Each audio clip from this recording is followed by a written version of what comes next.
Fantastic. So welcome everybody to the Your Desired Success Foundation Public Mastermind. We're all about paying it forward with the golden rule, which is do unto others as you would have done unto you.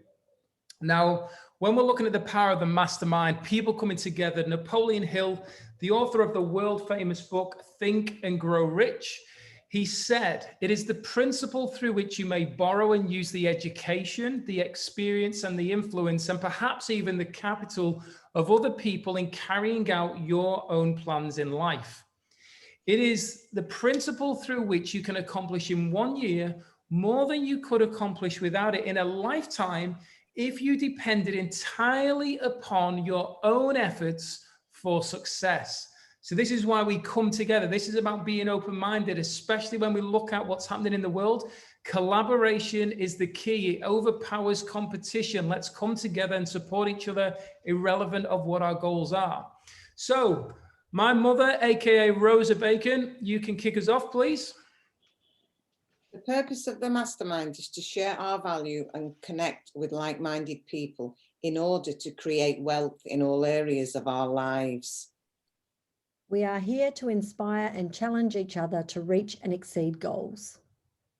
Each member is committed to their own success as well as the success of every member of the group. We are committed to meeting in person or virtually for 1 hour every week. We are present. There is no multitasking or distractions during meetings. We are collaborative. We listen without interrupting, lecturing, or judging. We celebrate each other's successes without jealousy. We are honest and participate by giving thoughtful feedback. We are open and listen to different perspectives without being defensive or offering excuses. We trust fellow members enough to share fully. We are focused, but we also think it's important to have fun during meetings. We are real and authentic. This is a no BS zone. We allow ourselves to become completely aligned with each other and the high forces, one mind, one soul, one love. Hey, that's twice I've got to read that last line. You keep stealing that line from all of us. Yeah. Fantastic though. So thank you, ladies, for helping set the foundation of what the calls are always about and really helping anybody who's having the chance to maybe watch in to understand that it's about coming together, that collaboration and holding space and really being open-minded, not coming from a space of closed-mindedness or judgment, which is one of the things that we as human beings are very much guilty of doing at times, but the ability to retract, send ourselves love and send somebody else love who we've chosen to judge is an important part of the growth. So g'day Neil, who's chosen to join us as well. Good to see you on, brother. Always a lot of value from Neil. Looking forward to him eventually coming on one day soon. So the topic for today, I'm going to keep you all in suspense for this topic. Decision, the 7th step toward riches. Now, it's coming from the world famous book of success, as I mentioned earlier, Think and Grow Rich. I've got my marker in here and I'm going to read you a few lines of this just to set the foundation of the call, because where we are in our lives right now is because of the decisions that we've made. And we need to take ownership if we want to. So we don't need and we shouldn't be doing anything. However, listen to the language I use. We need to take ownership if we want to be able to move forward and accept that we are who we are because of everything that's happened in our past. And everything that's happened in our past has helped us be the most valuable part that we are right now in this moment. We are no more valuable and never have been any more valuable than we are right now in this moment. So when we listen to this decision, the mastery of procrastination, the 7th step towards riches, accurate analysis of over 25,000 men and women who had experienced failure disclosed the fact that a lack of decision was near the head of the list of the 30 major causes of failure. This is no mere statement of a theory, it is a fact. You will have an opportunity to test your capacity to reach quick and definite decisions when you finish reading this book. If you're not reading Think and Grow Rich or haven't read it, I advise you do. And are ready to begin putting into action the principles which it describes. Analysis of 700 people who had accumulated fortunes well beyond the $1 million mark. Now, bearing in mind, this is written in 1937. That's a lot of money back then. Disclosed the fact that every one of them had the habit of reaching decisions promptly and of changing these decisions slowly, if and when they were changed at all. Jumping on. The majority of people who fail to accumulate money sufficient for their needs. So think of the needs that you need right now. It might just be to put food on the table. It might be to have a roof over your head, whatever it would be. For their needs are generally easily influenced by the opinions of others. Now, who's got other people around them that like to put their opinions on you? Okay. There's a few giggles. Yes, we're not alone here. They permit the newspapers and the gossiping neighbors to do their thinking for them. Opinions are the cheapest commodities on earth.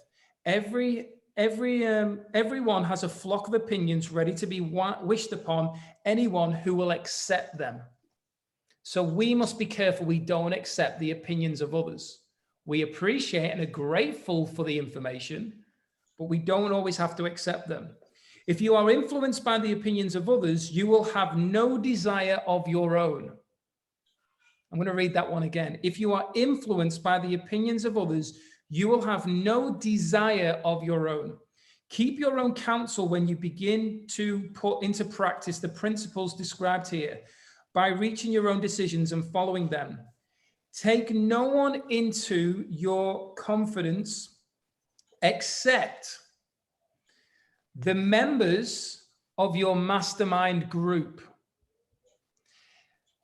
And be very sure in your selection of this group that you choose only those who will be in complete sympathy and harmony with your purpose. Now, I could have read this whole chapter because I think it's absolutely fantastic, but I really wanted to just set the foundation of that. So what we've just covered there is being consciously aware that when you're deciding and you've made that decision to move in the direction that you wish to go, you want to challenge yourself to become better. There are going to be people who will step in your way and voice their opinions and their concerns, basically because they aren't willing to get out of their own life. They aren't willing to get out of the comfort zone. And because you're trying to do something that they would, in many cases, like to do, maybe not the same thing, but just to move somewhere else, they don't want that challenge and they don't want that stress. So they often voice their opinions that, oh, I don't think it's a good idea.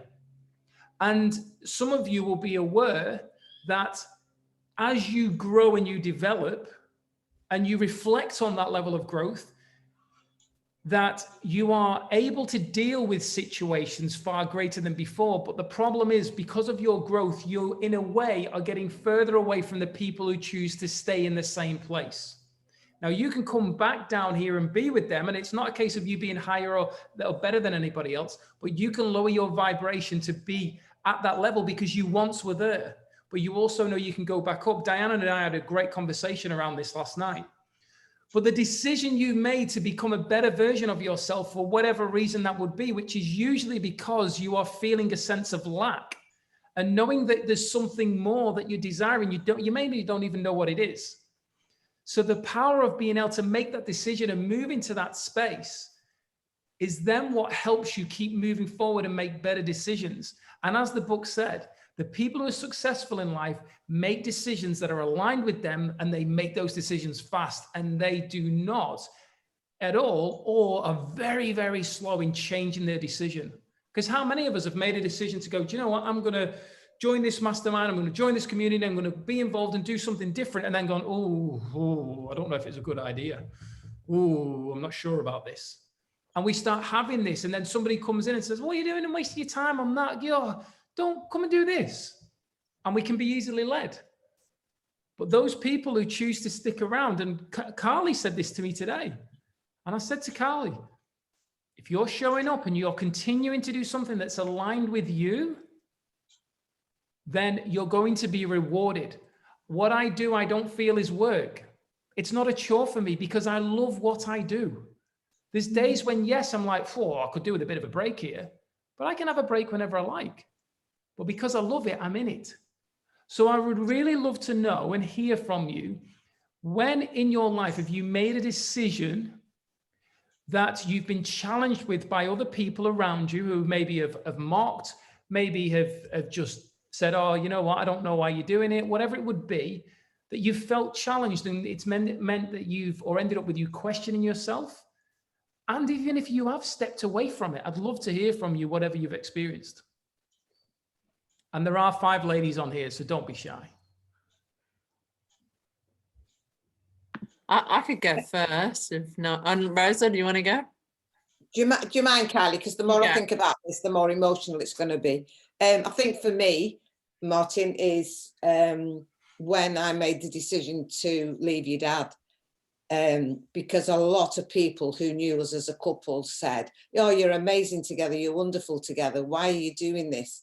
And I used to go and work out in the gym, and I used to look at all the women in the room, and I would imagine that all these women were happily married, because that's what I thought.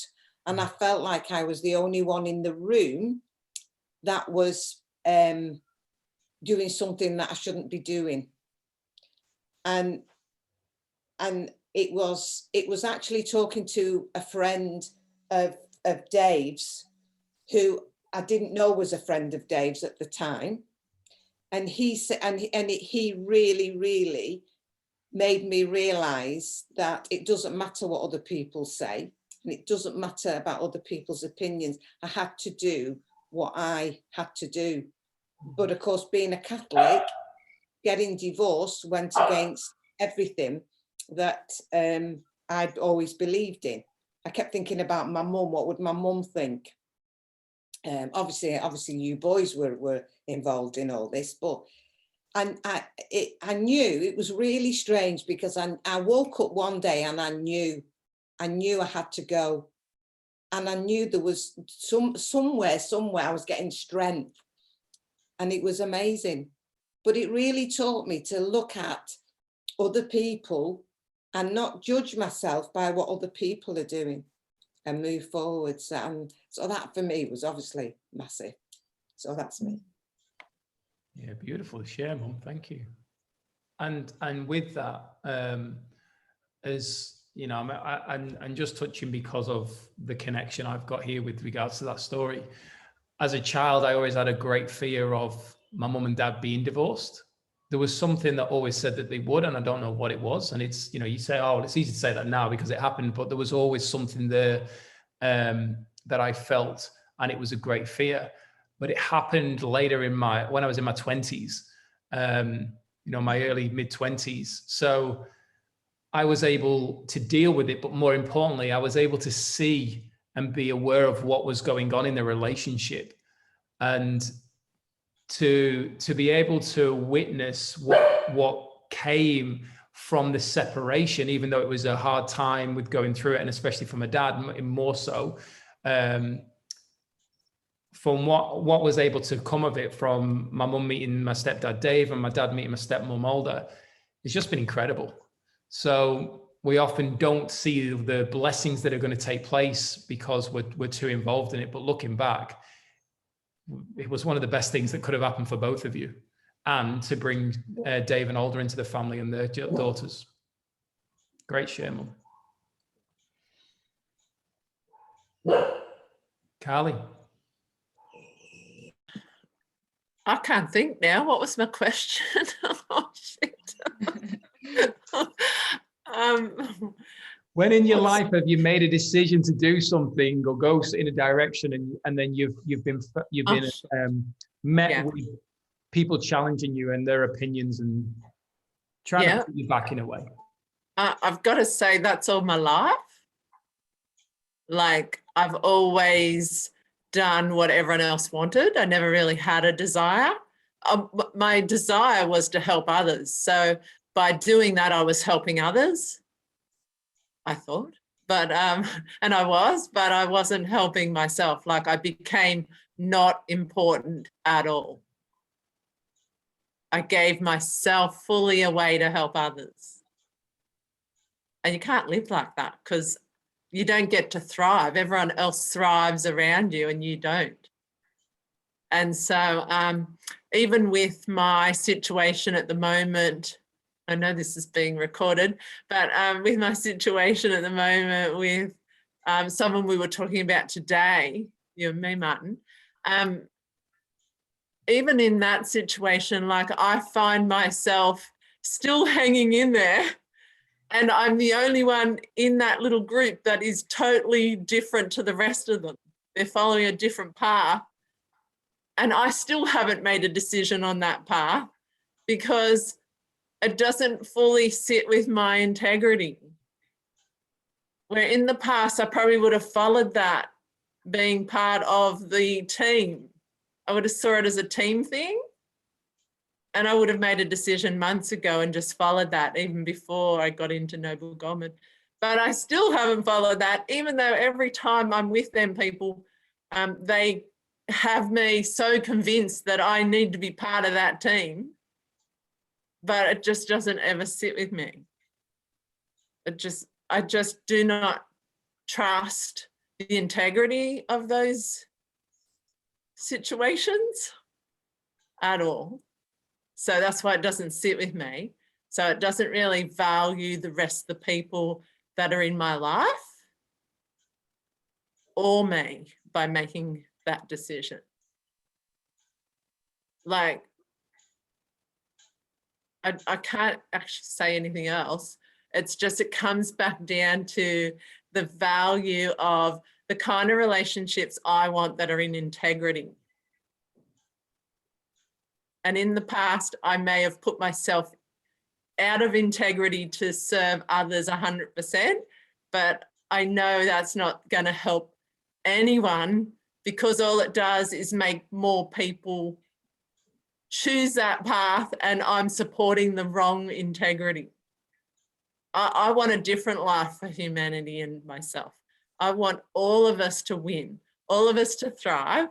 And the only way to do that is if I own it.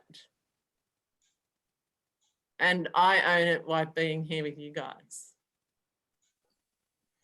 Yeah, beautiful, Carly. So with that, what is the lesson you've learned then from that experience in particular?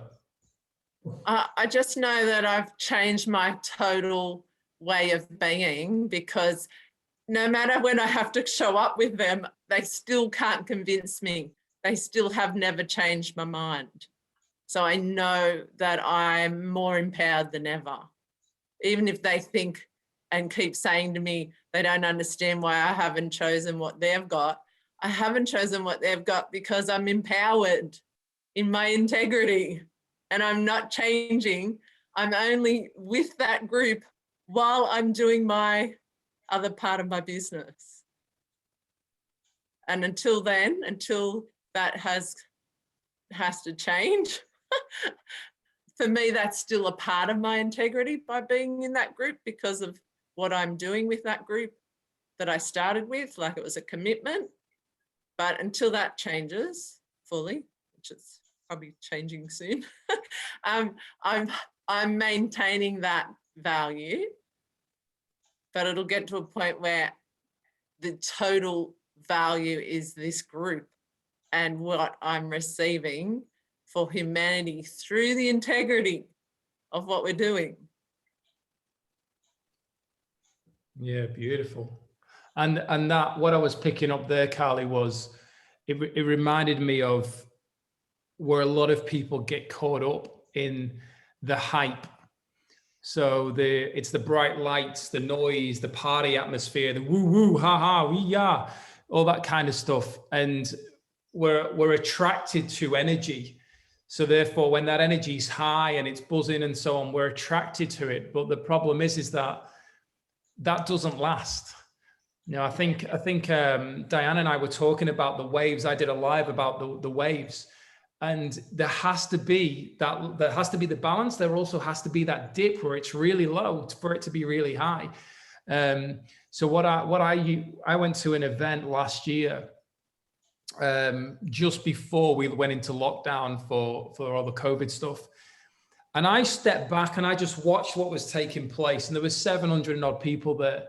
And it was a great event, don't get me wrong. There was some great speakers, a lot of information, a lot of value. But I just watched the amount of people that were sucked in to that environment. And the one thing, I remember having a conversation with a guy who's in society's view is very successful. And I was talking to him 3 or 4 years ago. And he said to me, he said, look at everyone in this room. And it was a different event. He's like, look at everyone in this room, Martin. Look how excited they are and how much they're into it. He said, but how many of them are going to keep that level of energy and excitement after this event?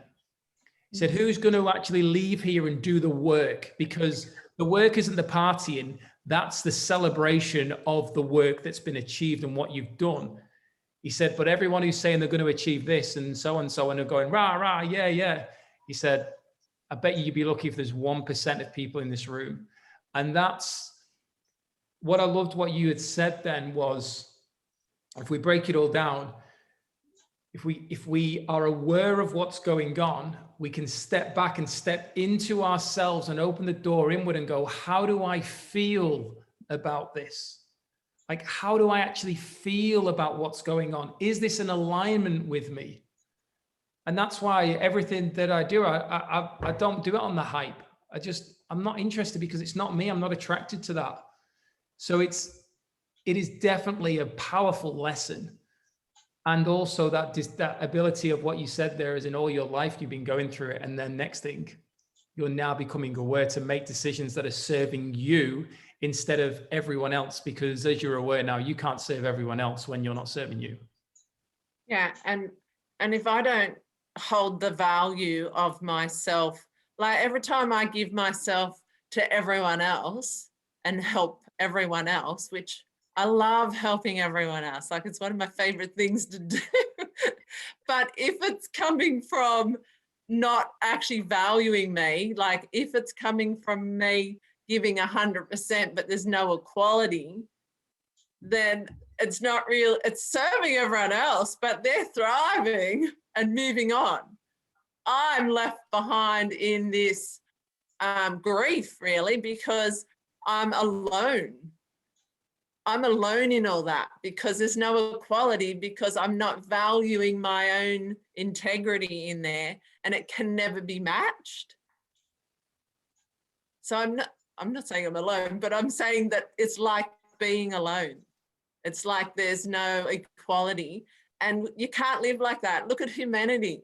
There's so much inequality, like hence why we have such a big difference in poverty to wealthy people. Like there's such inequality in our self-value and society's idea of value and integrity that it struggles to come back into balance. It's taken hundreds of years to even get to where it is today. Like Noble Goldman, to me, is creating a new way of balance because everyone wins. Someone that can only afford $100 in the past to be in this sort of thing would have had to pay $1,000 or whatever, and it would never even had gotten here. They wouldn't have been able to.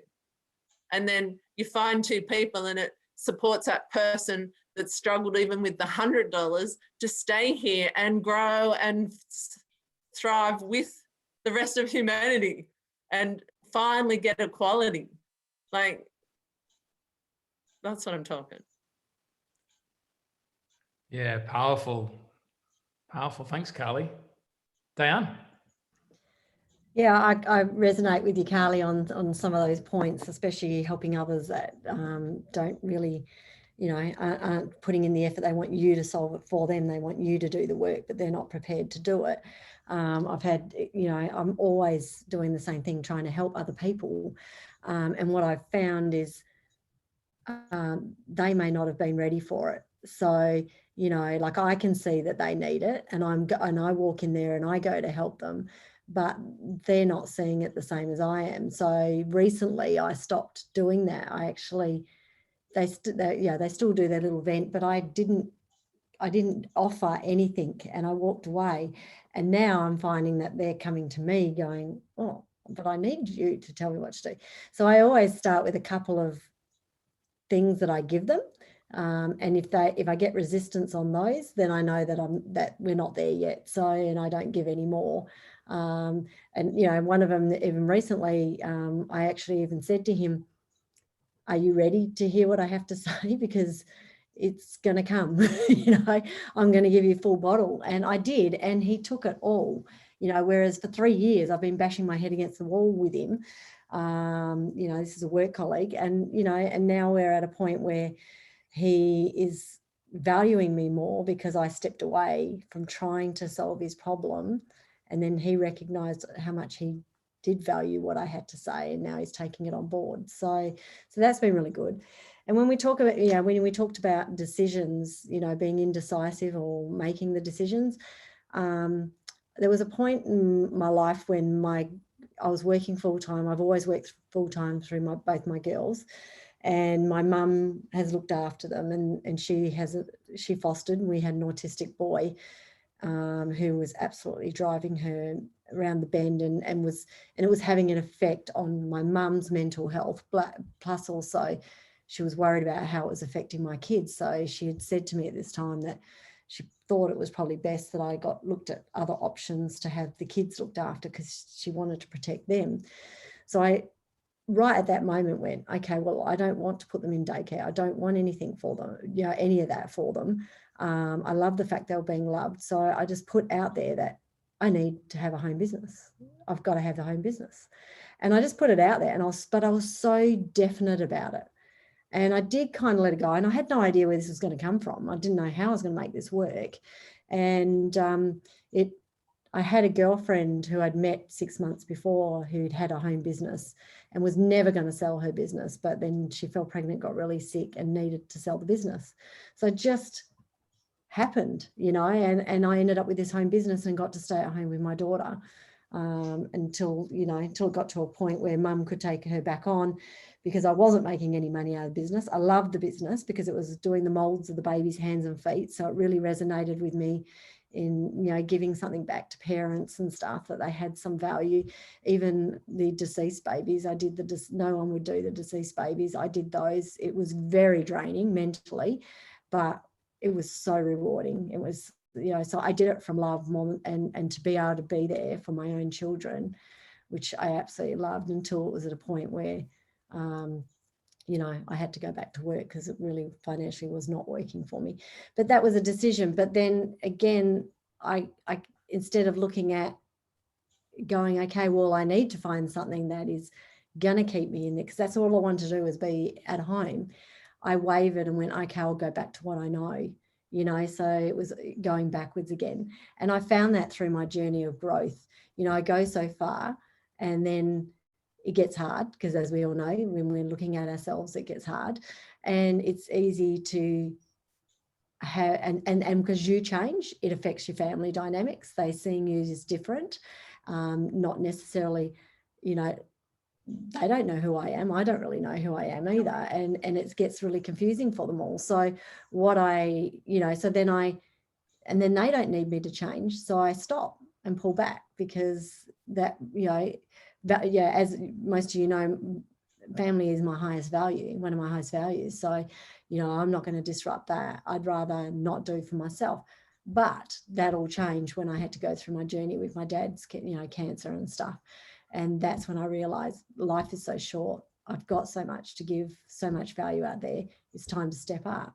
So, you know, and then all of a sudden, Noble Goldman comes along, and I start meeting like-minded people that, you know, are here supporting me. And yes, over the last few weeks, I have pulled back, because I was going through some stuff, you know, with the family, dealing with my change, and you know, not that I the one thing I've been 100% on is I'm staying on this journey. It just took my energy down, and I said this to Martin the other day. I didn't want my low energy to be impacting on all of you guys, but he reminded me that you can't come down to me only I can go back up to you guys. So, you know, so that was really good. So I'm back and I made my decision to keep moving forward and support my family with it as well, because it, you know, I'm changing. I don't know who I'm becoming and they certainly don't know. So, you know, I still need to meet them where they're at, but I still need to honor what I know in my heart I need to keep doing. And we'll see where it takes us. Yeah, beautiful. Thanks for sharing, Diane.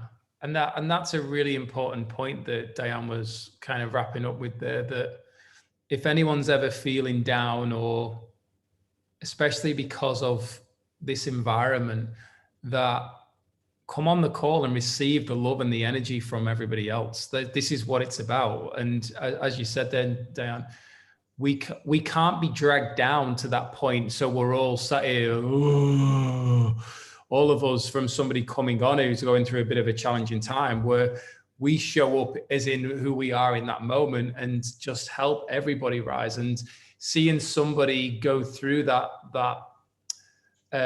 level of rising is empowering. I mean, you know, I can think back to 2014.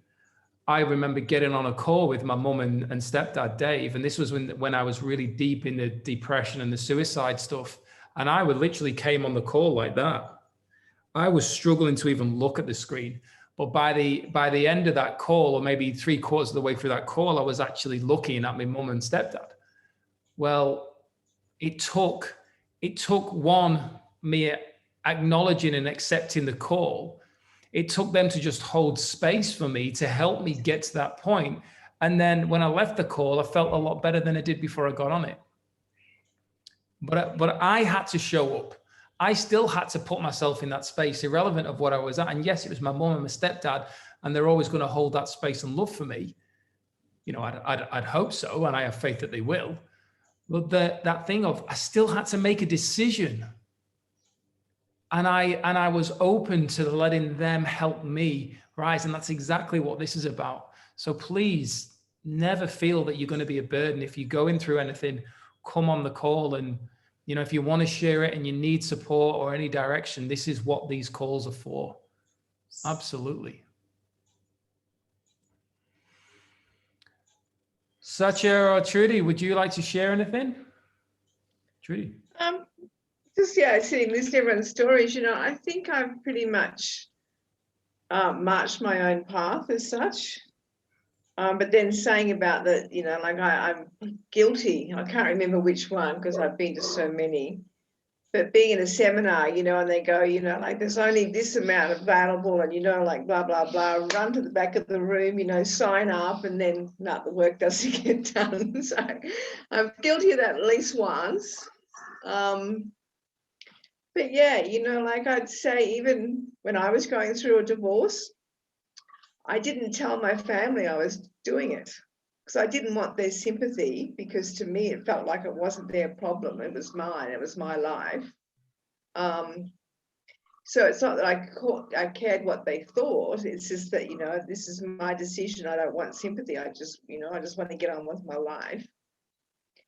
But then, yeah, I do have a friend that, so after I got divorced and that, you know, like so I got into property investing, and so I had a few properties, and then I had a girlfriend come to me one day and she goes, why don't you just sell it all and buy your own house? And I went, why the hell do I want to do that for?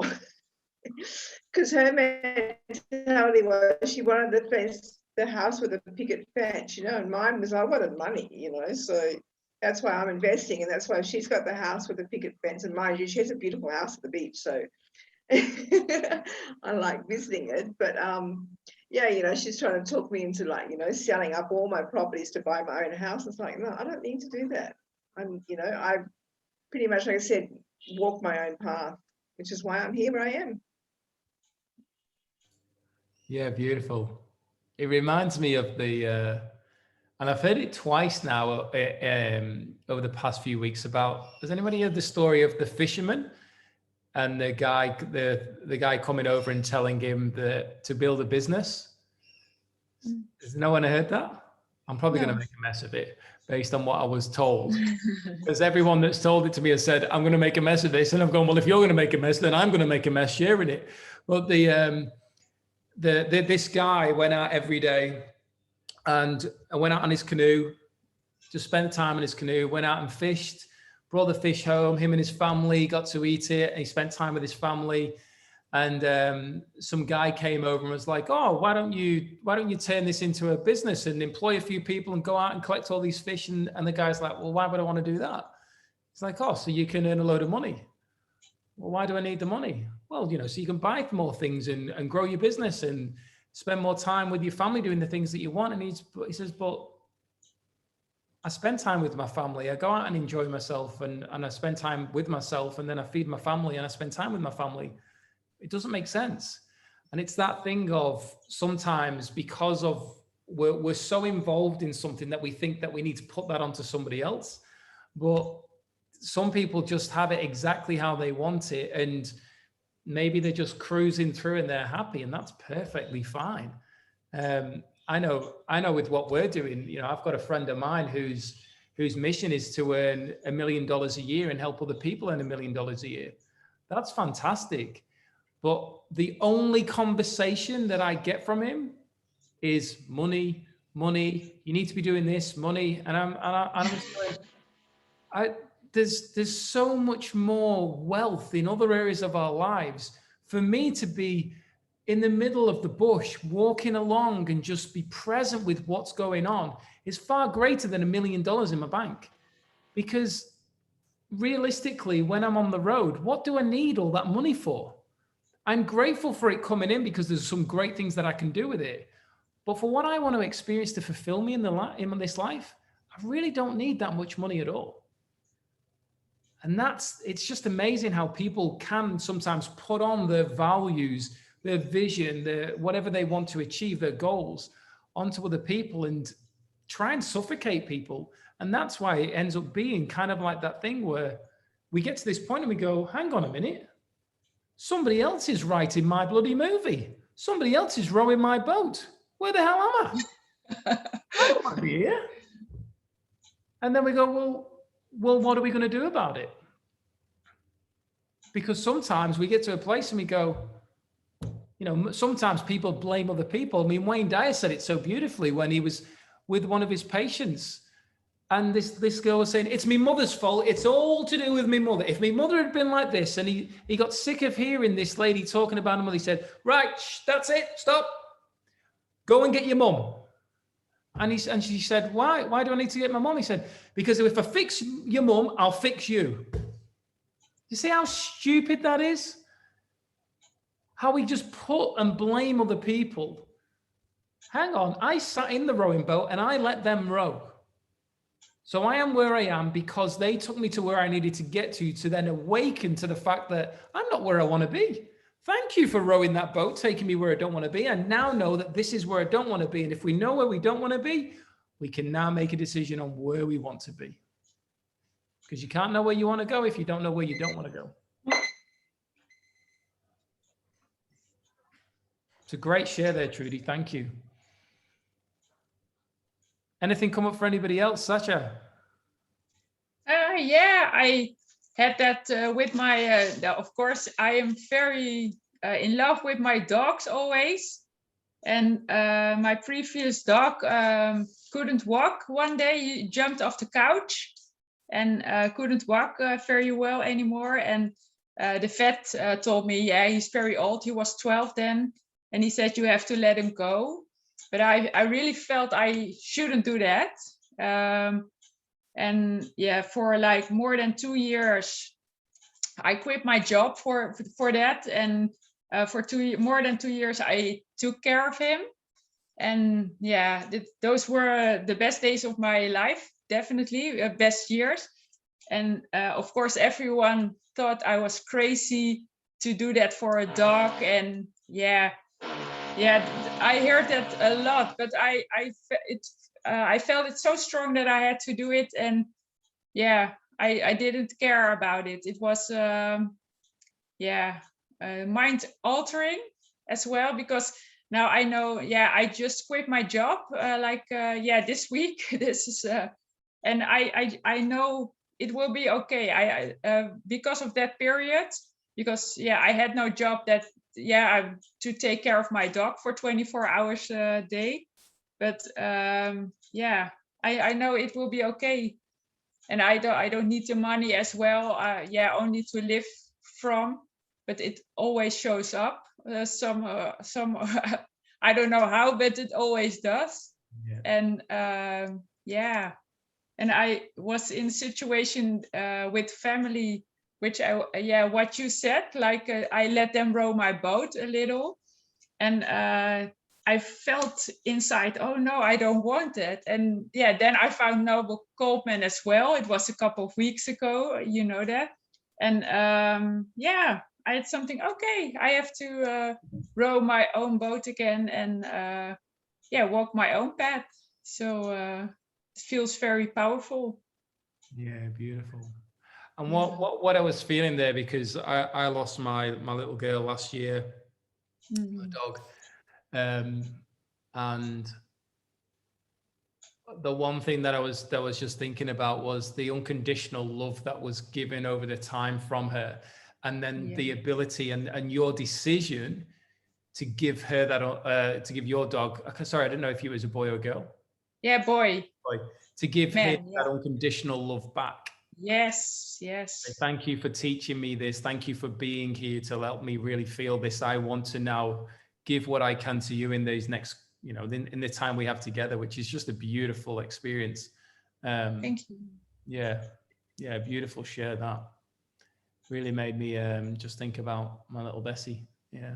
Oh yeah. Yeah, powerful. Amazing. Is there anything that is coming up for anybody from other shares that we've had? Mum?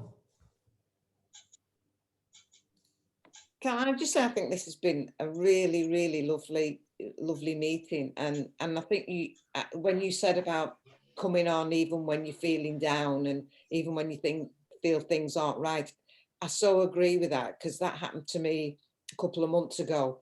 And I really struggled to come on the calls, but I made the decision to come on the calls. And it was amazing how much better I felt afterwards just by listening. And it's so nice to hear everybody's perspective of different things. And you realize when you're acknowledging what somebody's saying, you realize that then how much I've grown. God, yeah, I get this. Because sometimes it can take months for me to get things. But when the light comes on, it's brilliant. When you're all talking, I can resonate with so much you're all saying, and it really is lovely. So thank you very much. I've really enjoyed today. Thanks. You're welcome. Beautiful share, Mum. And that actually happened to me. And I know, oh, Martin, no, surely not the facilitator. Martin's always high energy. What do you mean him? And it's that thing of the waves. And I was on the call, well, I think it was 2 weeks ago, and I think it was with Carly, Diane, Lisa. I think it was that. And nothing, for some reason, technology didn't work for the public one, but the Gold Star one, I was just really struggling. And you guys came on and just held space and helped me just get through what I needed to get through. And, you know, and that's that thing of just show up. You will receive what you need to receive to help you move forward. But the first step is the hardest. Just show up. And if you show up with that open mind, I know that there's, you know, a common thing is, your conversations just, you're all too advanced, you're too far away, you know, I don't fit in it. And that's judgment. Instantly, that's judgment. So we're not then living by the foundation of what we've set, because it's not about you could say, well, it's judging others as to where they're at, but it's judging self, saying, I'm not good enough to be here. You are good enough to be here. You've had incredible life experience. People have said to me, you know, you're just so confident and you share all this stuff and you've gone through so much. And I'm like, I haven't gone through any more than anybody else. I'm just comfortable to share it.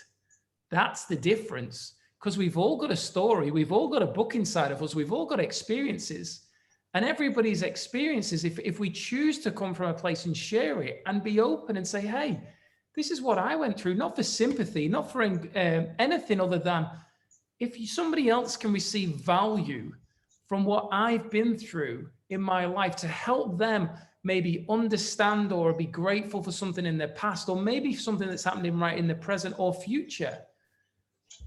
What a gift to be able to give that level of knowledge and experience to somebody, to maybe, as we've said on these calls, help to see things in a different perspective, because we're all guilty of just seeing things like this. When we have that peripheral vision, and that comes from the ability for us to come on these calls and share, we're seeing things and we're dealing with things. And this is what it's about. As Mark says in Noble Goldman, it's about winning at the game of life. Not for anybody else to be losing, but for you to be able to deal with situations that maybe at some point would have just knocked you down and just you wouldn't be able to move forward.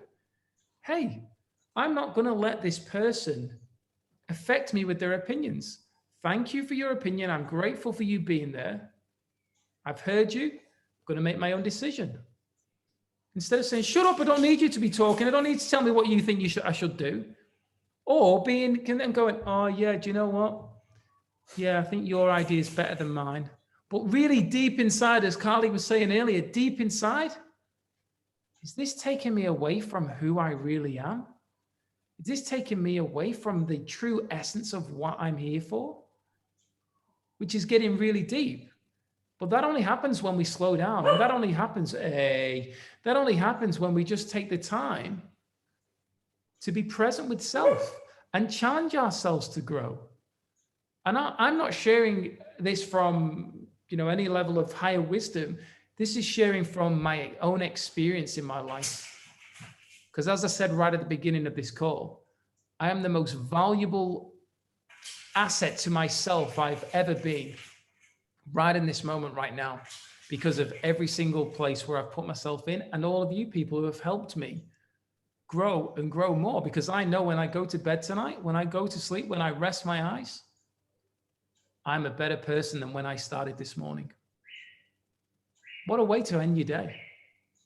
Yeah. Can I add to that, Martin?